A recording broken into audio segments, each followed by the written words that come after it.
মাছ চাষে আমরা সরিষার খৈল ব্যবহার করি, কিন্তু এই সরিষার খৈলে অনেক সময় মাছের জন্য গ্রোথ আটকাই দিতে পারে। কারণ কি, সরিষার খৈলে এক ধরনের প্রাকৃতিক নির্যাস থাকে যেটা মাছের গ্রোথটা থামাই দিতে পারে। তাহলে আমরা কি করবো, এটা ব্যবহার করার ক্ষেত্রে অবশ্যই সতর্কতা অবলম্বন করব।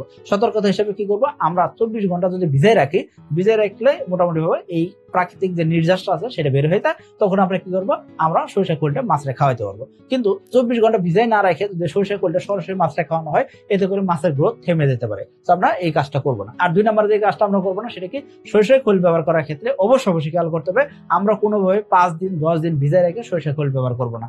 আমরা কি করবো, সরিষার খৈল ব্যবহার করবো মোটামুটি ভাবে 24 ঘন্টা ভিজাই রেখে ব্যবহার করবো। এখন বলতে পারেন ভাই, 5 দিন 10 দিন ভিজাই রেখে সরিষার খৈল ব্যবহার করলে তো কোনো সমস্যা আমরা দেখি নাই। হ্যাঁ, আসলে সমস্যা দেখা যায় না, কিন্তু সমস্যাটা ফিল করতে হবে আপনাকে। কিভাবে ফিল করতে হবে, আপনি দেখেন সরিষার খৈলটা আপনি অবশ্যই দামি খাবার হিসেবে কিনে নিয়ে এসে মাছকে খাওয়াতে যাচ্ছেন। অর্থাৎ এখানে 32 থেকে 36% প্রোটিন থাকে, অর্থাৎ হাই প্রোটিনের একটা খাবার। সেটা আপনি কি করছেন, 7 দিন 10 দিন ভিজাই রাখছেন, ভিজাই রাখার পরে কি হবে, সেটা গোবরে পরিণত হয়ে গেল।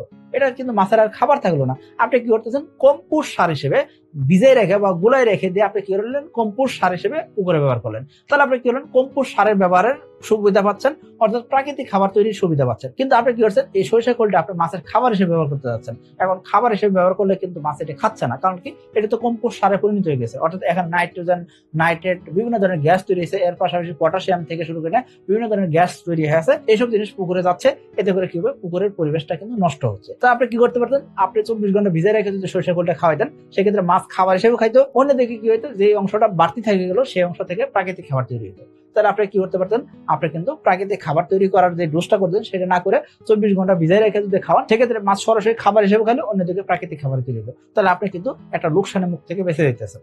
আশা করি বুঝতে পারছেন। তো আপনি কম্পোস্ট সার যদি ব্যবহার করতে চান, সেক্ষেত্রে গোবর আছে, নানাবিধ কম্পোস্ট সার পাওয়া যায়, সেটা আপনি কম দামে পাচ্ছেন, একদম বিনামূল্যে পাচ্ছেন, সেটা আপনি ব্যবহার করেন। সেটা যদি ব্যবহার করতে চান, সেটা বিনামূল্যে ব্যবহার করতে পারতেছেন, একদম কম খরচে। কিন্তু এত দাম দিয়ে সরিষা খৈল নিয়ে এসে 10 দিন ভিজাই রেখে ব্যবহার করুন, সেটা কোনো প্রয়োজনীয়তাই নাই। আশা করি বুঝতে পারছেন। এখন কথা হলো যে, আমরা বলে থাকি যে যারা কম্পোস্ট সার ব্যবহার করেন তাদের কিন্তু পুকুরে কিন্তু নানাবিধ সমস্যা তৈরি হয়। তো আমি বলবো আপনাকে, কম্পোস্ট সার ব্যবহার না করে আপনি কি করেন, এখানে প্রাকৃতিক খাদ্য তৈরি করতে যাচ্ছেন, সেক্ষেত্রে প্রাকৃতিক খাবার তৈরি করতে প্রোবায়োটিকের ব্যবহার করেন। প্রোবায়োটিক ব্যবহার করলে কি হবে, আপনি অধিক ঘনত্বে মাছ চাষ করতেছেন, সেক্ষেত্রে মাছের জন্য রিস্ক থাকবে না, মাছের কালার সুন্দর হবে, মাছের গ্রোথ বাড়বে, এবং কি মাছের জন্য প্রাকৃতিক খাবার তৈরি হচ্ছে। অন্যদিকে পুকুরে গ্যাস তৈরি হবে না, মাছের জন্য অক্সিজেন স্বল্পতা হবে না, এবং মাছ বিক্রি করে আপনি লাভবান হতে পারবেন।